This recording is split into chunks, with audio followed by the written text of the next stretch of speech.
국산 경량 항공기가 오늘 고흥에서 일반에 공개됐습니다. 이번 초도 비행을 계기로 4차 산업시대를 활짝 열 수 있을지 기대됩니다. 민선 6기 전라남도는 일자리와 서민 지원에 치중해왔습니다. 지난 3년의 성과와 남은 1년의 과제를 짚어봤습니다. 순천 지역의 일부 공공 건축물들이 공모를 통해 새 이름을 갖게 됐습니다. 도시재생을 통한 새로운 기능을 쉽게 알 수 있는 이름들입니다. 광주와 대구를 잇는 내륙철도가 건설됩니다. 이른바 달빛철도는 국토 균형 발전 차원에서 추진됩니다. 여러분 안녕하십니까? 정부와 민간업체가 머리를 맞댄 지 8년 만에 국산 경량 항공기 제작에 성공했습니다. 부품과 비행 기술 등의 국산화로 4차 산업시대를 이끌 또 다른 축이 될지 주목됩니다. 초도 비행 현장에 김종수 기자가 다녀왔습니다. 폭염을 뚫고 프로펠러가 힘차게 돌아갑니다. 어느새 활주로를 벗어난 경비행기가 하늘로 솟구칩니다. 이번 초도 비행은 국토부와 민간업체가 머리를 맞댄 지 8년 만에 이뤄낸 결실입니다. 본격적인 양산에 들어가게 되면 새로운 일자리가 약 400여 개 생겨나고 연간 700억 원 규모의 생산 유발 효과가 기대되고 있습니다. 이번에 공개된 항공기는 탑승 인원 2명, 항속거리 1,400km의 레저용 항공기로 내년부터 상용화에 들어갈 예정입니다. 전 세계적으로 경비행기 시장은 점차 확대되고 있습니다. 이에 따라 국산 경량 항공기 개발로 수입 의존도를 줄이고 수출 시장을 넓히는 이중의 효과가 기대됩니다. 또한 4차 산업시대를 이끌 또 하나의 마중물이 될지 국내외 관심도 뜨겁습니다. 因为中国的市场非常大，因为目前这2天中国可能要建几千个机场。我觉得如果说我们服务做到位，刚才我看了一下咱们的飞机的配置也都性能也非常好，我觉得应该是在中国是有市场的。 특히 이번 사업은 대부분의 부품과 비행 기술 등의 국산화에 성공해 의미 있는 성과로 평가받고 있습니다. 또한 2억 원에 달하는 타 기종보다 싸게 공급해 가격 경쟁력에서도 우위를 점할 것이라는 전망입니다. 가격 경쟁력을 저희가 들 수 있겠고요. 9월부터는 양산을 해서 해외, 국내에 판매할 그런 계획을 갖고 있습니다. 한편 정부는 항공산업 발전을 위해 앞으로 1조 8천억 원 규모의 투자 계획을 밝혀 경량 항공기 기술 개발에 한 걸음 더 나아갈 걸로 기대됩니다. MBC 뉴스 김종수입니다. 민선 6기 3년 동안 전라남도는 일자리 창출과 서민 지원에 공을 들였습니다. 이제 대규모 투자 사업에 차질 없는 추진, 또 미래 먹거리의 토대를 마련하는 작업이 남은 1년 중요 과제로 지목되고 있습니다. 문영철 기자입니다. 김갑섭 도지사 권한대행은 민선 6기 가장 큰 성과로 일자리 창출을 꼽았습니다. 470여 개의 기업 유치를 통해 16,000개의 일자리를 만들었고 청년 일자리도 5,000개 이상 늘었다는 겁니다. 농어촌 주민과 소상공인에 대한 밀착형 지원책을 펼친 것도 주요 성과로 지목했습니다. 100원 택시라든지 농번기 공동급식이라든지 신협 일수대출의 금리를 인하한다든지 많은 서민 시책을 추진함으로써 전라남도의 예상대로 오는 9월쯤 여수 경도가 경제 자유구역으로 편입될 경우 해양관광단지 개발 사업은 새로운 동력을 얻게 됩니다. 다만 1조 원이 넘는 막대한 사업비가 투입되는 만큼 사업의 투명성을 높여야 하고 특히 해상교량 건설은 보다 심층적인 검토가 필요하다는 지적이 나옵니다. 과연 교량 건설이 여수 경제에 얼마만큼 미칠 것인가 하는 부분은 면밀한 분석을 통해서 결정이 돼야 된다고 저희들은 보고 있습니다. 지역 주력 사업과 관련해서는 첨단 화학 소재 중심의 산업 재편을 통해 업계의 경쟁력을 높이고 광양항은 환적 화물 거점 항만으로 육성하겠다는 계획도 내놨습니다. 입출항을 할 수 있는 그 항로 준설이 좀 필요하고요. 항만 물류시설의 확충도 필요한 상황입니다. 다만 지역 경제의 지속적인 발전을 위해서는 친환경, 고부가가치 산업 기반을 마련해야 한다는 의견도 제시됐습니다. 생물의학과 항공 드론 등 우리 신산업 인프라 구축이 빠른 시간 안에 정착할 수 있도록 혼신의 힘을 다해야 한다고 생각을 합니다. 전국 최하위에 머물러 있는 청렴도를 끌어올려 행정에 대한 신뢰를 회복하는 것 역시 민선 6기 남은 1년 전라남도가 해결해야 할 숙제로 남아 있습니다. MBC 뉴스 문형철입니다. 순천시 도시재생 공공건물의 명칭들이 공모를 거쳐 새롭게 결정됐습니다. 순천시는 도시재생 사업을 통해 시민 공간으로 새롭게 조성될 옛 승주군청을 생활문화센터 영동 1번지로, 청수골 최초 근대병원인 안력산 격리병동은 안력산 의료문화센터로 명칭을 선정했습니다.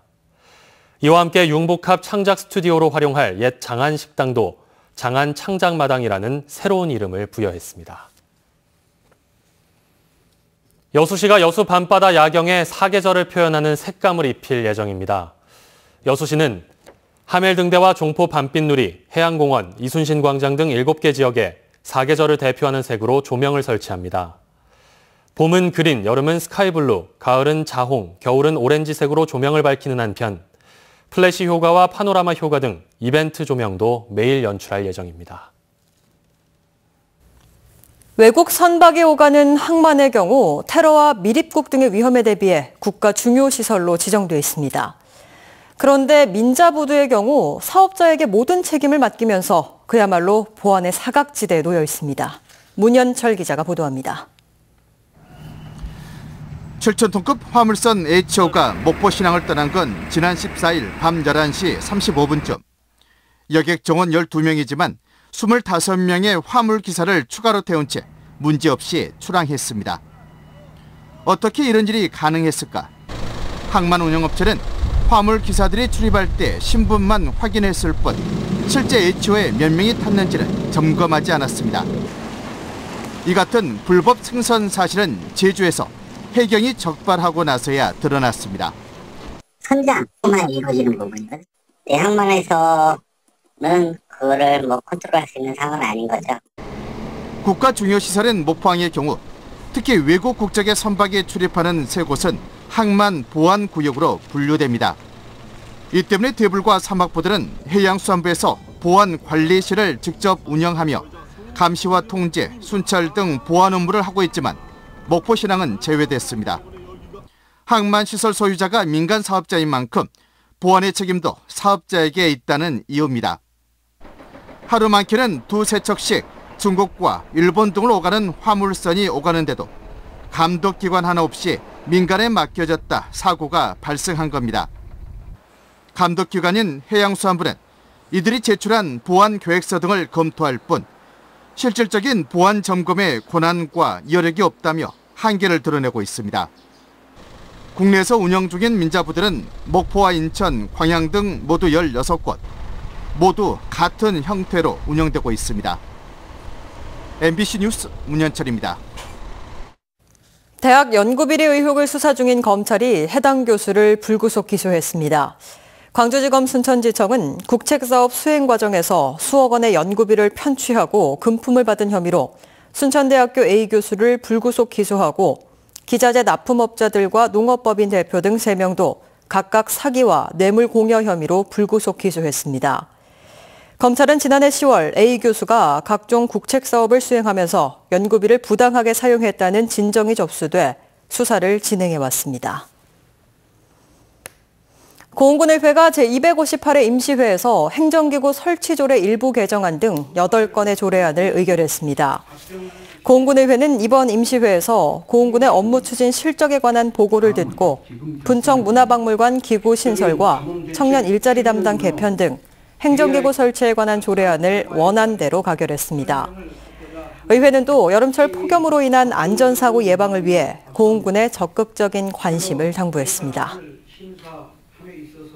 광주와 대구를 잇는 내륙철도, 이른바 달빛 내륙철도를 조기에 건설하기 위해서 광주시와 대구시가 손을 잡았습니다.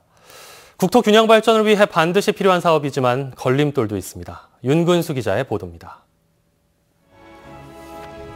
우리나라 철도망은 남북으로는 잘 연결된 반면에 동서축은 끊겨 있습니다. 이처럼 수도권 중심으로 짜여진 철도망은 남부 지역의 경제적 소외와 영혼함의 단절을 심화시켰습니다. 광주와 대구를 잇는 달빛 내륙철도는 이 같은 문제를 극복하고 균형 발전과 동서 화합을 이뤄내자는 취지에서 추진되고 있습니다. 대한민국의 발전에 새 역사를 쓰는 것이 바로 이 광주 대구를 잇는 달빛 내륙 고속철도 건설이라고 생각합니다. 양도시는 추진 협의회를 출범시키고 달빛철도 조기 건설을 촉구하는 공동선언문을 채택하며 본격적인 활동에 들어갔습니다. 그러나 문재인 대통령의 공약이었던 달빛철도 건설 사업은 대대 국정과제에서 빠졌습니다. 광주시와 대구시는 동서 내륙철도 건설의 당위성과 영호남 주민들의 염원을 앞세워서 정부를 설득해 나가기로 했습니다. 행정은 물론 정치권, 지역 시민사회든지 경제계까지 함께 이 논리와 방위성에 대해서 저희들이 접근하면은 충분히 이 일들은 현실성 있는. 광주에서 대구까지 191km를 연결하는 달빛철도 건설에는 5조 원 이상의 사업비가 들어가고 철도가 신설되면 양 도시를 1시간에 주파할 수 있습니다. MBC 뉴스 윤문수입니다. 여수시가 2012 여수세계박람회 5주년을 기념해 학술 심포지엄을 개최하고 기후변화 대응을 모색했습니다. 오늘 심포지엄은 여수세계박람회장 컨퍼런스홀에서 새로운 대한민국 저탄소 미래를 꿈꾸다를 주제로 5명의 패널과 시민들이 참석해 기후변화 대응과 여수선언 실천에 대해 논의했습니다. 또 UN 기후변화협약 당사국 총회인 COP 여수 유치를 위해 시민단체와 여수시, 정부의 역할과 지원에 대해 의견을 교환했습니다. 포스코 광양제철소가 광양 지역의 저소득 취약계층을 위한 스틸하우스 지원에 나섰습니다. 광양제철소는 오늘 옥룡면 박모 씨 집에서 해피스틸하우스 사업 준공식을 가졌습니다. 해피스틸하우스는 포스코가 저소득층 주거 안정을 위해 하는 사랑의 집짓기 사업으로 이번 사업에는 제철소 직원 외에 포스코 대학생 봉사단인 비욘드 11기 단원 20여 명이 참여해 의미를 더했습니다. 고흥 앞바다에서 어선과 레저보트가 충돌해 5명이 크고 작은 부상을 입었습니다. 오늘 오전 8시 20분쯤 고흥 거금대교 인근 해상에서 4.5톤급 어선과 0.9톤급 레저보트가 충돌해 보트에 타고 있던 39살 정모 씨 등 5명이 바다에 빠졌습니다. 사고 직후 이들은 어선 선장에 의해 곧바로 구조됐지만 신체 일부에 골절상과 찰과상을 입어 병원에서 치료를 받고 있습니다. 해경은 항해하던 어선이 짙은 안개로 정박해 있던 레저보트를 미처 발견하지 못해 사고가 난 것으로 보고 정확한 경위를 파악하고 있습니다. 어젯밤 11시 10분쯤 순천시 조례동의 한 식당에서 불이 나 700여만 원의 재산 피해를 내고 1시간 만에 진화됐습니다. 소방당국은 이 불로 다행히 인명피해는 발생하지 않았다며 전기적인 요인으로 불이 난 것으로 보고 정확한 화재 원인을 조사하고 있습니다. 휴가철 섬 여행객들의 편의를 위해 관내 연안 여객선의 운항 횟수가 늘어납니다. 여수지방해양수산청은 다음 달 21일까지 기존 17개 연안 여객선 항로에 4척의 예비선을 투입해 평소보다 590여 회가 늘어난 2,400여 회를 운항하고 긴급 상황에 대비하기 위해 특별 수송 지원반을 운영할 계획입니다. 지난해 여수와 고흥의 연안 여객선 이용객은 모두 19만여 명으로 집계됐으며 올해는 만여 명이 늘어날 것으로 전망됩니다. 여수 돌산에 위치한 전라남도 해양수산과학관이 매주 월요일에도 운영됩니다. 과학관 측은 여름방학과 휴가철을 맞아 오늘부터 다음 달 20일까지 과학관을 휴관 없이 운영하고 로비에 새로 설치한 40톤 규모의 대형 원통형 수조에 참조기와 고등어를 특별 전시한다고 밝혔습니다.